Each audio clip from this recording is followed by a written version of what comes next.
Hello, hello, hello, and welcome to Believe. That's BLEAV in Lions, right here on the Believe Network. As always, I'm your host at Javanaugh87, Jack Kavanaugh, joined, as always, by the all pro safety, the interception leader, the former Lion, the former Texan, the all pro, all world, Glover Quinn. What's up, man? Not too much. Just another week living the dream. We do have the Jacksonville Jaguars this weekend, so I thought I would welcome them to town, embrace them with their the teal and the Hawaiian shirt. I Seems up their see that. alley. I see that. Get a little sunshine in there. Be a gracious host until we beat the brakes off of them and send them packing. Send them packing, man. Send them back to Jacksonville. What a L. Yeah. You got to do it, especially two former Lions coming to town, two Lions that you actually played with, former cornerback that you played with, who is now a wide receiver, Jamal Agnew, as well as Marvin Jones, who I'm sure you practiced against quite a bit. But Agnew, you were practicing alongside, not against, weren't you? Yeah, I mean Agnew was a corner, and we used him a little bit on offense, a couple trick plays, but he took most of his reps as a corner, nickel guy. He was a good young player, you know what I'm saying? Really good returner though, really good returner. And I think that's probably how he's made his mark in the league for these last few years. And then Marvin, I practiced with Marvin obviously, but I remember being when I was in Houston, when we were winning divisions and making playoffs when I was in Houston in 2011 and 12. I think Marvin that was his rookie year, 2011. So I remember playing him in the playoffs with the Bengals, and so I had plenty of battles with Marvin, and so I'm sure those guys would be excited to get back to Detroit. And I mean, it's always fun, I guess, to go back and play where you played at. See some old friends if there's anybody that was there when you were there. But that's always fun. Were you still at corner when you played against Marvin Jones, or did you kind of move back to safety at that point? I was at safety. Okay, so you were Yeah, dealing with I was at everyone. safety. You were dealing with AJ Green. You were dealing with Mohamed Sanu and Marvin Jones. You had to worry about Hmm. them all. I'm Yep. sure you were a bit more worried about AJ Green though, because that man was dominant back Oh, then. he was good, man. I actually played. I mean, one 2012 maybe we played when we played them in the playoffs in 2012. I think I had probably five pass breakups that game. Love Balling, it. balling. Was that We, Andy Dalton that you were making life miserable for? yeah, I think it was Andy Dalton, but I was on Jermaine Gresham, the big tight Mm, end, and AJ Green a couple times because when you're playing, I was playing more dime and safety because with Wade, we was in a 3-4, but we would go dime almost all the time, and so when we was playing a dime, I was the linebacker, me and Brian Cushing. what a So fearsome duo that was. yeah, and it actually worked out great because I was the one that was doing like the covering. So I was basically in there to cover the tight ends. And Brian Cushing was in there to be free and go wreak havoc like he does. So most of the time the back was responsible for Brian Cushing. So the back didn't want to block Brian Cushing, right? Like, you know what I'm saying? But he didn't have to worry about covering the tight ends and stuff like that. I took care of all the coverage stuff and he just was able to play and fly around and he made a lot of plays, but it was just fun. So I remember in that playoff game, like I said, I was on Jermaine Gresham. I think that was Jermaine Gresham, the big tight end from Oklahoma. I was on him the whole game, and like I said, I got a poster. Somebody got it. I probably gave it to somebody. MVP poster, big poster. Like I got a couple of them on my wall back here. I wish I could show them to you guys. But it was kind of cool because like when I was in Houston, whenever you win, that they would pick an offensive MVP, defensive MVP, special teams MVP, and then they would get like big posters. Like this probably is a 40 by 60 Ooh, because it's bigger than 30. It's bigger than 32 by 40. So I that's mean, big. yeah, it's a big poster, but they will have it hanging up in the in like the hallway because at NRG is not like it is in Detroit. It would be like it's like in Detroit, you got a separate practice facility. They practice in Allen Park, but they play in Ford Field.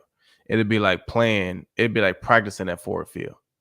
So like all your Mm, corporate, because at NRG, like you're there. So all the corporate people that work at the stadium, they're there. They just work upstairs and in different areas of the stadium, but you're there as well. And then they have all types of other things going on in there, from concerts to shows and this and that.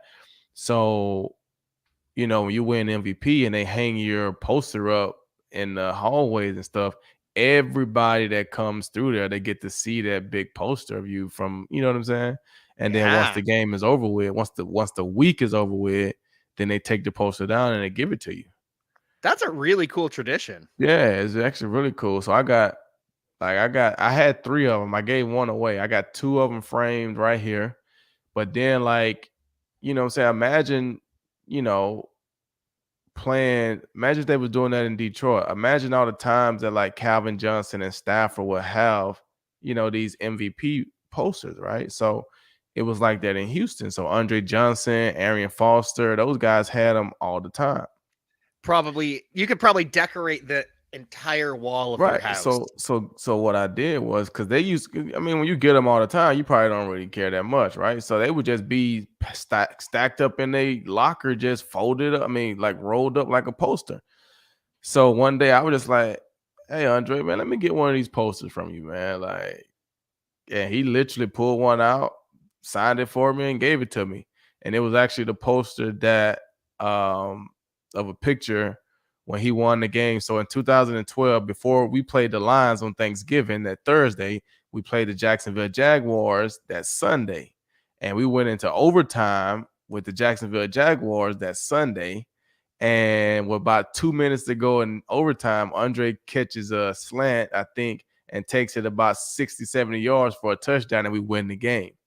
And so they got a picture of him running into the end zone, and that was the poster that he ended up just grabbing and giving to me. So I got that poster, and then I got a big one of like Arian from a playoff game against Cincinnati. So, and I got those 2 upstairs hanging up. So, I mean, they're cool. They're cool posters, man. So, yeah, I That'd wish be you guys could see them.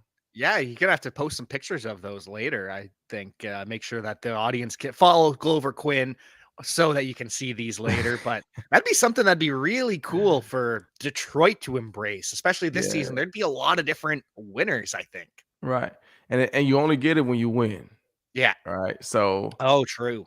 you gotta couple it together, because there's times where you might have a big time performance, but you don't get the win, so you don't get any posters. So you gotta win and you gotta have a good game. So it was actually pretty cool. I ain't gonna lie. It's actually pretty cool. I wish you guys could see some of these. Especially see you next to them, get the size comparison. Just Yeah, they're freaking huge. They're huge. So looking towards the Lions this Sunday, Jeff Okudah, he's limited in practice coming off concussion on Wednesday, Thursday, but that means if he practices in full today, he's going to be good to go. Same with left guard Jonah Jackson. They both have the no contact jersey removed, so that's good to see.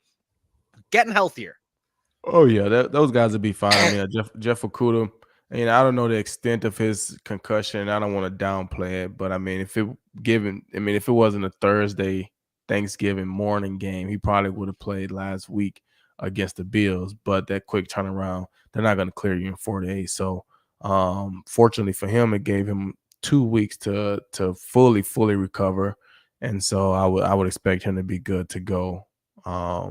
Barring any setbacks at practice today. And so it's good when you can get those old linemen back. You get him back. I mean, they're in a good spot right now. They just got to go out and play well. And, getting Jacksonville Jaguars at home is a very winnable game for them.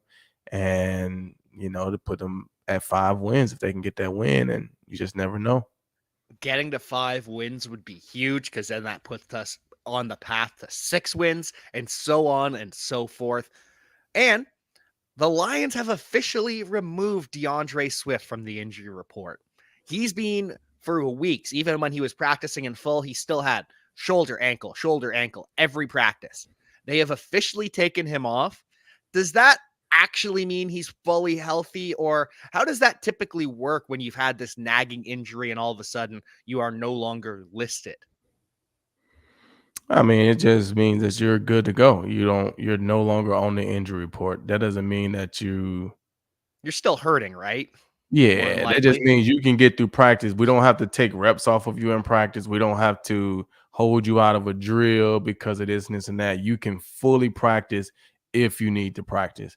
When you're still on the injury report, it's kind of like, hey, well, he got a shoulder. He's good to play, but we still gonna hold him out of, blocking drills because the this or that, right? So Okay. he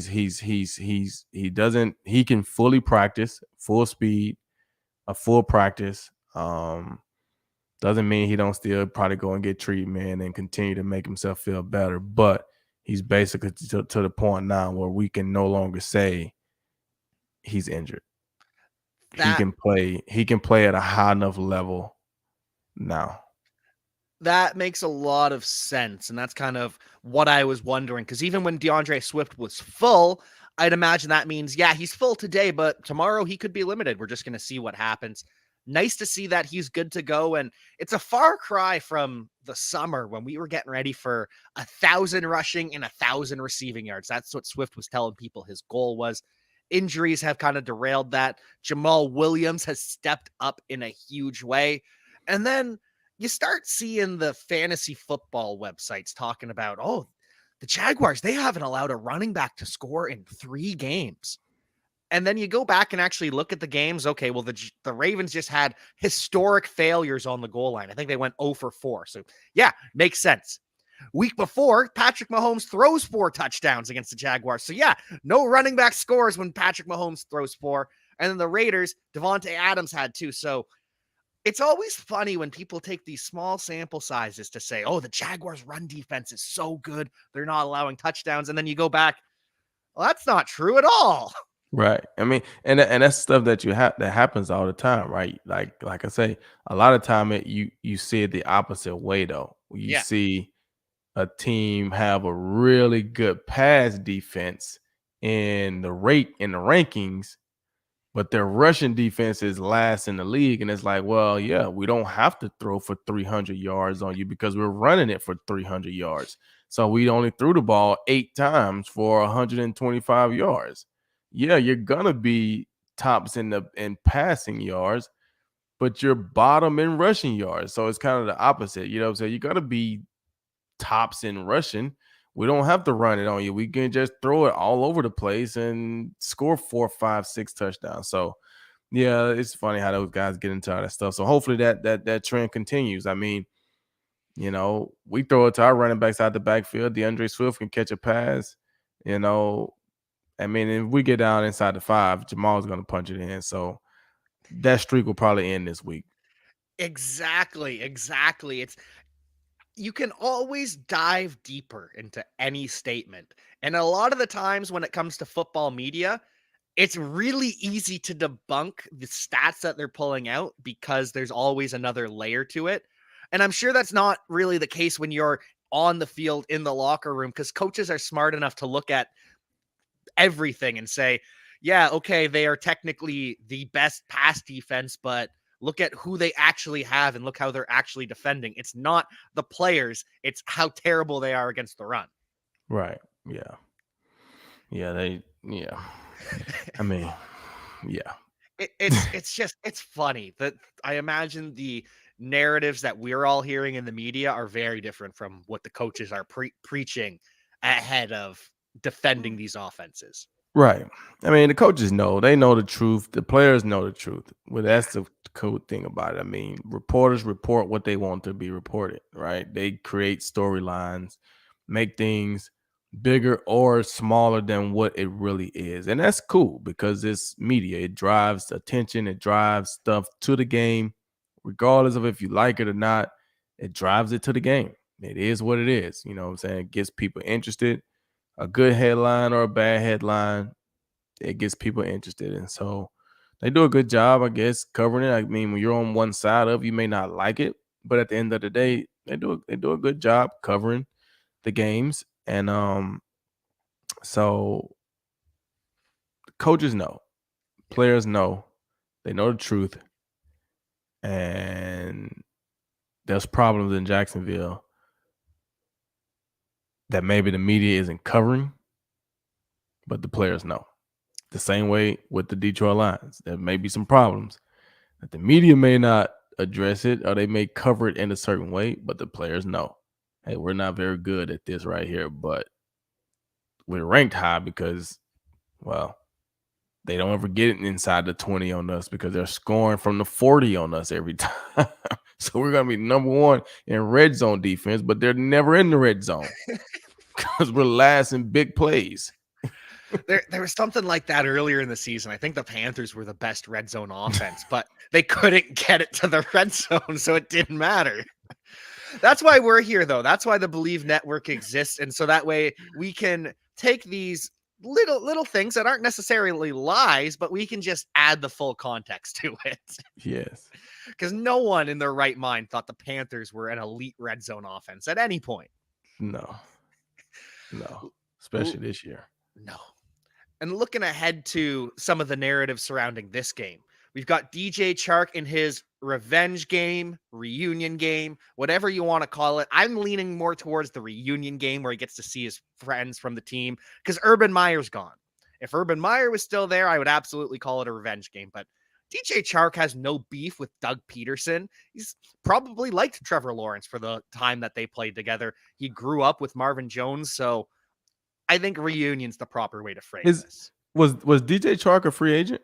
Yes, he was. Did he get released from Jacksonville? Or was his contract up? His contract just expired, and they didn't. Well, I mean, like I say, I don't know. Maybe I could be wrong, and maybe I'm just not understanding the terms. But I feel like if your contract is up and you don't get re-signed, it's still not a revenge game.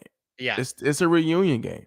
If you get cut before your contract is up, or you get cut during training camp, or you get traded, now we may be talking about revenge, right? Like, hey, man, my contract wasn't up, and you guys cut me, right? You guys traded me. Like, you didn't want me, but like, my contract was up with the Texans.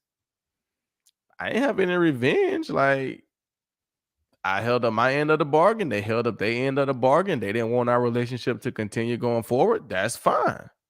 I moved on, right? It's not revenge.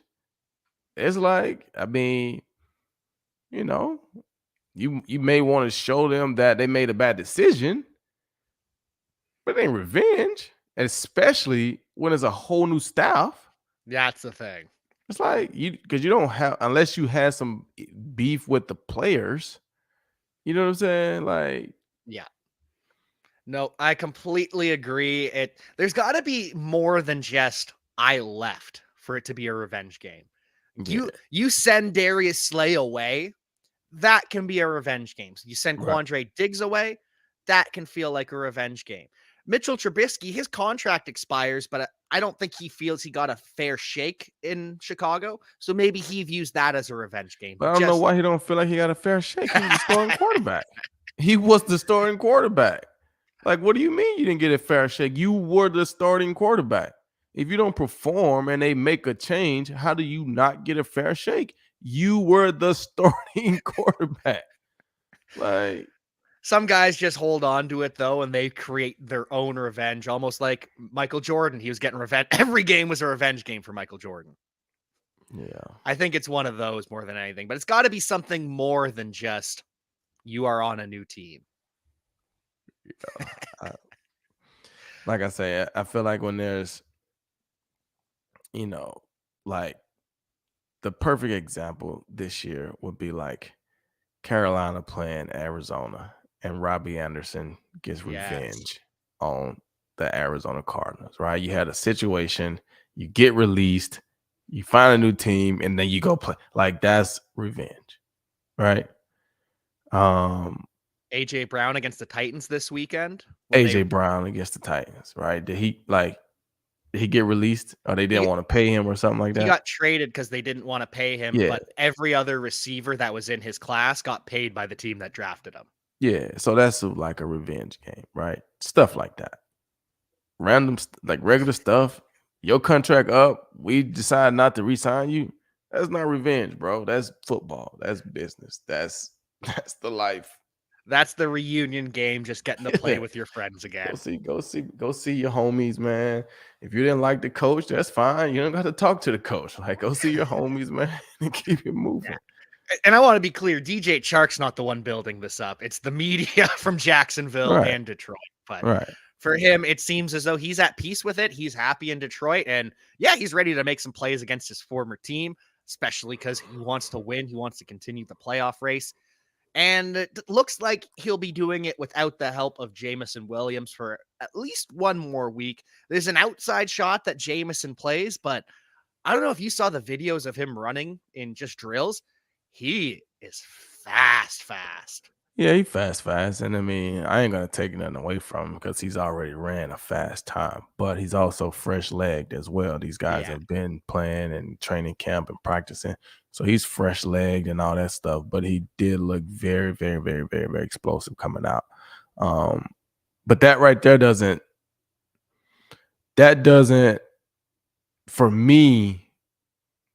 It's exciting, but that doesn't impress me when I'm thinking about him coming off a ACL because like when you have a leg injury, knee, ankle, things like that, it's easy to run full speed.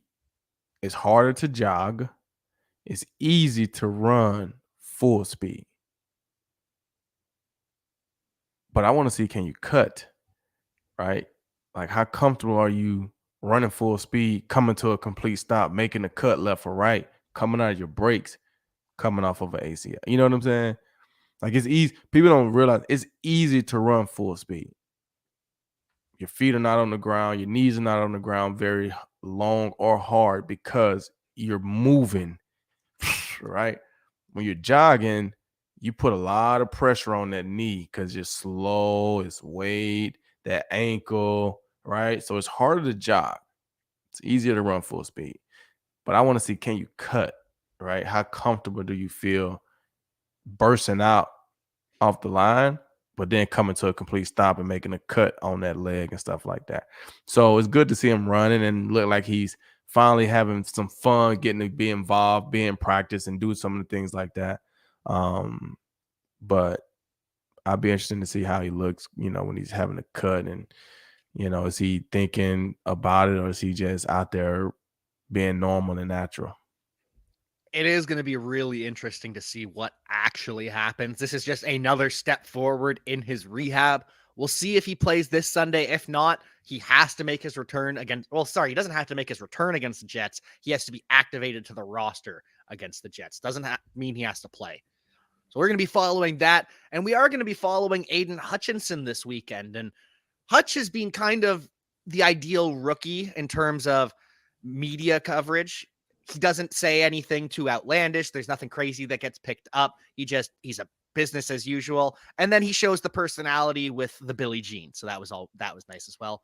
But this week, he gets asked about the Jacksonville Jaguars, and he actually admitted, we actually saw the inside thoughts of Aiden Hutchinson finally, that it bothered him that the Jaguars snubbed him in the draft because for about 4 months, the Jaguars were treating him like he was the pick, the only pick.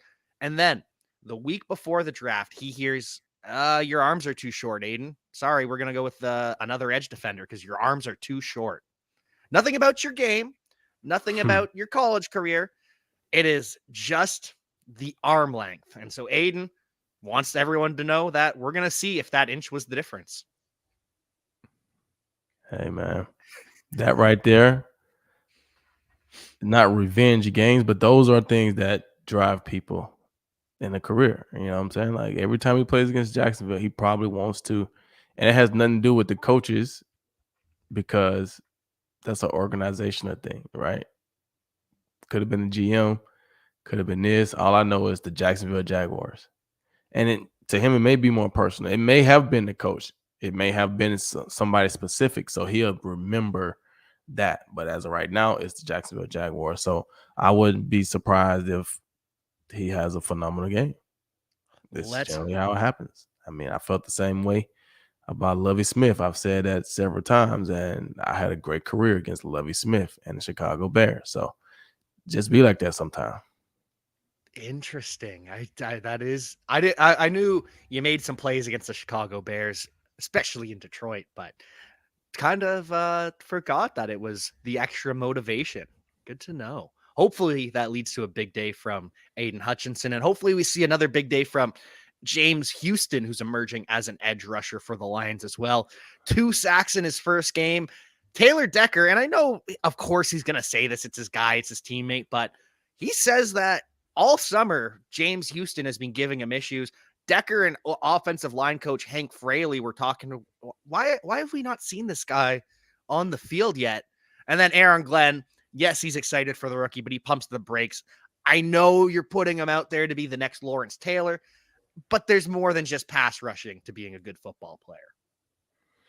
Right. And that's what you see. I mean, he was a late round draft pick out of Jackson State. Came from Florida though. Played at the University of Florida. So he has the talent, right? Went to Jackson State, was there for a couple of years and, was able to get drafted coming out of that program. But he probably was, on different aspects of the game.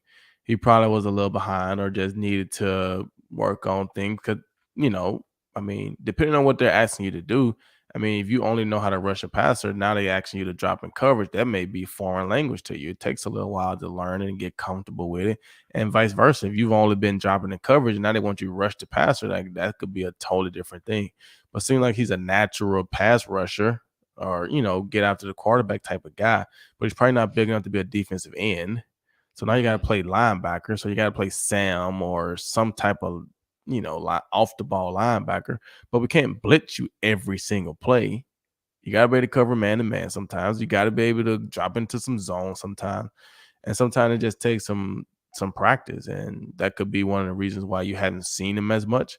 But then again, if I put you in a game and you're getting sacks, 2 of them on Thanksgiving, I mean, I got to give you some more time to see if you can get maybe 2 more. That's kind of how it works, right? So it may become a point to where, hey, I don't need you to drop into a pass rush. I just need you to go get the quarterback because you got that ability. So just got to see. But I mean, they liked him. They put him on practice squad, and if he's been giving Taylor problems, and the offensive line feel like, man, this guy right here is well. Luckily, he stayed under the radar for a while, and maybe the Lions can really put him on, and he can have a good strong end into the season. Let's hope. We would love to see that because we saw it with Aiden Hutchinson too. He, at the start of his career, yeah, he was getting pressure, but he was failing to make the sacks in the pocket. He was getting beat. He was not setting the edge. So James Houston, maybe we're starting to see him take that development as well, not getting beat, not allowing the play to get outside of him, because that matters a lot for player coaches across the NFL, especially when you're playing against the Jacksonville Jaguars, because we say this every damn week, but it's an athletic quarterback. Trevor Lawrence can run. He doesn't do it often, but he can do it. You got to contain him on the bootlegs. And it seems as though Trevor Lawrence might be kind of ascending as well. Yeah, I mean, it's the NFL. All these guys, week in and week out, they're going to all be able to spin it. And when I say spin it for our listeners, that means throw it. And they're all going to be able to run. Some are going to run faster than others, but they're going to all be able to do it. And Trevor is no different. He's young, great arm, and he can move. So every week is going to be the same thing. You just will hope by week 12 or 13 that the Lions are prepared and ready to stop, somewhat mobile quarterbacks. They've played guys who are better. So hopefully they don't come in and feel like it's going to be a cakewalk, but they hopefully feel like we can stop Trevor Lawrence from scrambling. And you have those guys that really don't want to scramble. You know what I'm saying? They do it if they have to, but they really don't want to they really don't want to scramble. And I think that's Trevor. I think he does it, but I don't know if he really wants to do it. I think you're right. He seems the kind of guy where it's a bootleg and it's only 6 yards till a first down. Yeah, I'll take it. Oh, wait, no. And then he'll pull up at the last second because he doesn't have to. But he can do it, so you can't just give it to him. But they did a good job of that against Daniel Jones. It was a little bit tougher against Josh Allen, who's an elite runner. So it's going to be interesting to see, especially because Trevor's flying high off of that win against the Ravens. 3 TDs, 300 yards, and a fourth quarter comeback against the Ravens. That is a statement win if you can continue to build off of it. So we'll see what happens. But at the same point, Saquon Barkley had a statement win for himself, and the Lions completely shut Saquon down. Yeah, I think the Lions will be fine. I think Jacksonville did a great job last week beating the Ravens. They came back, but the Ravens have dropped 4 or 5 games in the fourth quarter. So I don't know what it is with the Ravens. And the fourth quarter is like they only played 3 quarters and then they just try to survive in the fourth. And some games they haven't been able to survive. But I don't think the Lions I think they get Jacksonville by 10 points. Ooh, I love it. Yeah. Absolutely love it. What are your thoughts on Doug Peterson, the Super Bowl winning head coach heading to Jacksonville? Because, in all honesty, it seems as though he's found his home. Obviously, it didn't end the right way in Philadelphia the way he would have hoped, but it also seems like the Eagles have no regrets either. Yeah, it seems like everybody's happy. I don't really get into a lot of that stuff, man. Like, you talk to some players and they know the coordinators, they know all the coaches, they know their backgrounds, they know their schemes, they know. I never really got into all that stuff. Like, I really didn't care for the most part. I mean, I'm gonna watch what I see on film. I'm gonna understand this, and that. So I don't really know Doug Peterson like that. I know he was in Philly and he won the Super Bowl, and then things didn't go well or something happened, and now he's in Jacksonville. I don't really know. Everybody seems to be happy. Philly seems to be happy. They got a new coach, Nick Sirianni. They are leading the league in record. They're the number 1 team right now. Jacksonville seems to be doing better than they were doing last year. They're getting some wins. They got some good young players. They're building something nice. So I think everybody's happy. I don't really have much on Doug Peterson or any of those guys, man. That's not I a don't know. bad thing, though. Nah. It's okay to not have a take sometimes. It's Yeah. okay to just be like, hey, these men seem happy. These teams seems happy. That's good. That's a good That's thing. fine with me. I don't have time to sit there and think about that. Like, I just don't. One thing I know you do have time to sit and think about, though, is Jalen Hurts, MVP of the NFL. You said it on Instagram, maybe TikTok, Twitter. It was all over the place. Best quarterback on the best team. I mean, I feel like that's what they've made the award out to be. Yep. Nobody has won the award outside of a quarterback, and I don't know how long, if ever. Adrian So Peterson was the Adrian last, Peterson, actually. And that was with Christian Ponder and his 2,000-yard season. So it took that was 2,000 yards with us with Christian Ponder as quarterback. right, I want to be respectful here. right. But it's really the best quarterback in the league that gets the MVP, and generally the best quarterback on the best team. Because if you're on the best team, and I don't want to downplay it and make it seem so, not like a great accomplishment, because it's hard to be 9-2 in the NFL. Like, that's hard to do. There's only one team that's done it, but maybe 2. But the Eagles are 10-1. 10-1, Vikings are 9-2. Yeah, 10-1. So it's hard to be 10-1 in the NFL. Hence, that's why there's only one team that's done it, right? So it's also hard to play quarterback on the best team, right? Because there's teams that are good that don't have good quarterback play and they haven't won 10 games, right? There's teams that are good and they got good quarterback play, but they still haven't won 10 games. So I don't want to downplay what I'm saying when I say, well, it's just the best quarterback on the best. It's hard to be the best quarterback on the best team. Let me put it like that. So for you to be on the best team and to get 10 wins, your quarterback has been playing well. And that's what we've seen from Jalen Hurts from day one. We had a chance to watch him, not up close and personal because we weren't at the game, but intently because we were watching the game for our show at least. And we saw week 1 against the Lions that he's played paused and controlled. I said it from the day one. I said, man, he just looked like he was in control. He looked so paused. He looked really good. And he's been the same way all year. Yeah, he's had a couple plays here or there. That's football. That's normal.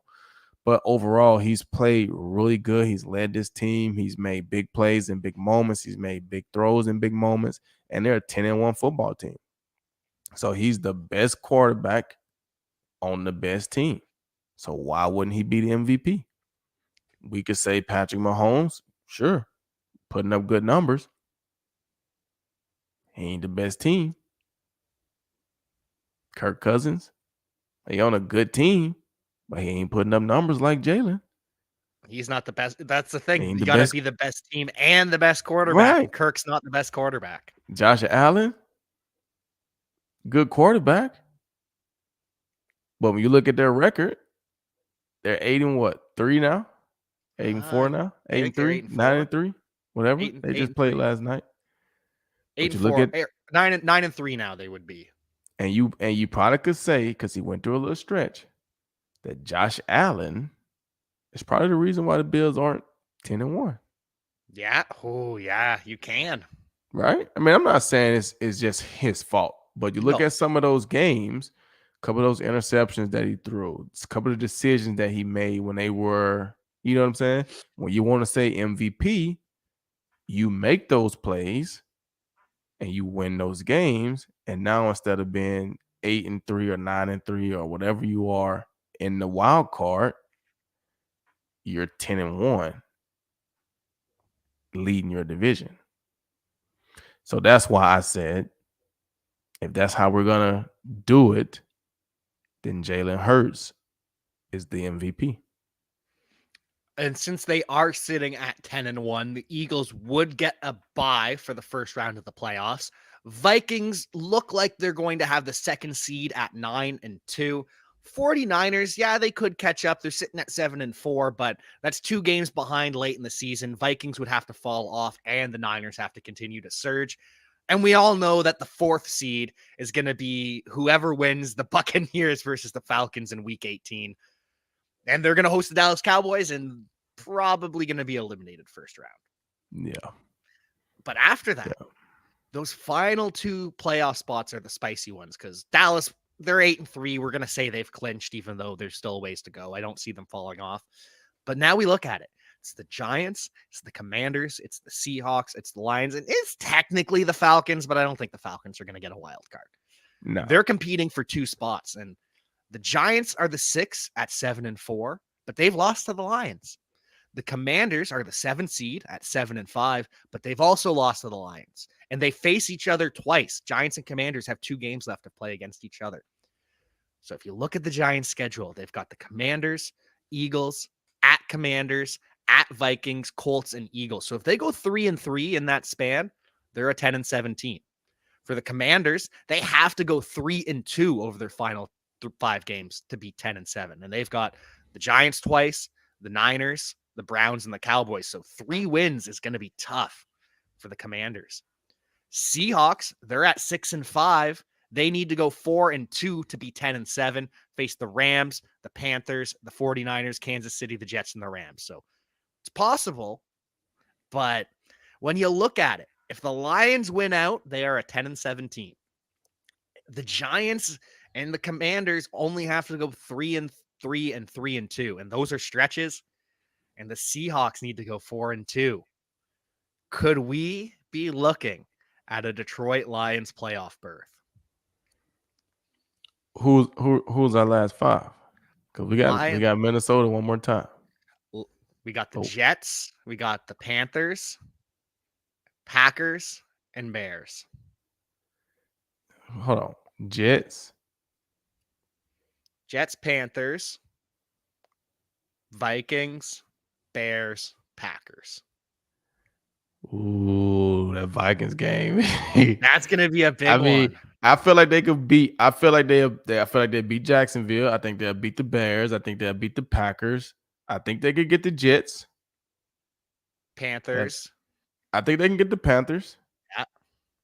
It's that Vikings game. That Vikings game, man. That freaking Vikings game. And you know what's crazy? If the Lions do sneak in as that 7 seed, they would likely be playing The Minnesota Vikings. in round 1 of the playoffs. And if Dude. they beat them once, they can beat them again. Dude. So you're looking at the Lions being in a divisional round?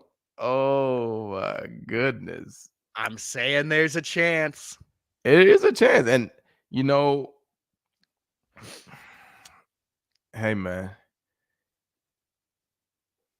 those are good wins. Beating the Commanders, beating the Giants, that's good stuff. You got a chance. You just got to control what you can control. And the only thing you can control, you can't control the Giants going 3-3. You can't control the Commanders going 3 and you can't control any of those things. The only thing you can control is you got to go out and beat the Jacksonville Jaguars on Sunday. And then you got to regroup and you got to come back and you got to beat the next team. And then you got to regroup and you just got to go out and win the games that you know you got to win.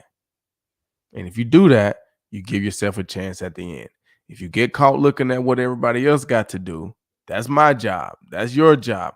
Let the media, let us speculate about what you have to do. Your job, go beat Jacksonville. Go beat the Bears. Go beat the Panthers. Go beat the Packers. Go beat the Jets. Go beat the Vikings. If you do that, you give yourself a chance and let the pieces fall where they may. But if you don't and you get caught looking at the other people, then you end up losing a game and it's over. It's going to be an exciting race to the finish. You got to control what you can control. The final thing I want to ask you about, and it's out of the Lions' control. Right now, they have a chance to make the playoffs and a chance at the 2nd overall pick. I don't think they're going to pass the Texans and get the 1st overall pick, but the Rams currently have the 4th overall pick. They're tied with the Broncos. Broncos are ahead of them by 1 pick, but Broncos probably going to get a couple wins down the stretch. They face the Rams too, so it very well could be that game decides who gets the 3rd pick.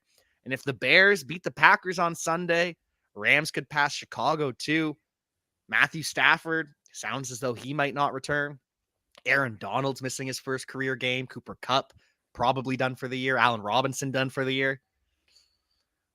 Lions could win a playoff game and pick 2nd overall in the same season. And that would be from the Stafford trade? Yeah. Wow. Who'd have thought? Hey, man.